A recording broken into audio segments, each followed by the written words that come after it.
Here I have LENOVO Tab 4 and let me show you how to enter the Fastboot mode on the following device. So at the very beginning, let's start by pressing the power key right here.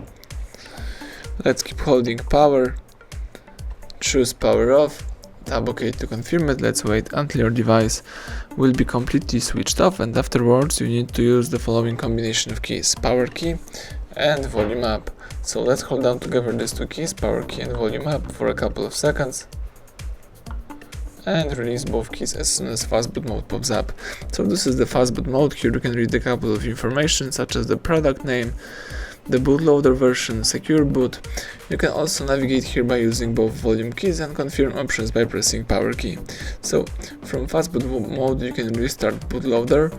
You may also enter the recovery mode, power off your device, boot to FFBM, or simply choose start to restart your device into a normal mode. So in my case, let me choose start, press power key to confirm it, and the device is quitting the Fastboot mode and entering the normal mode.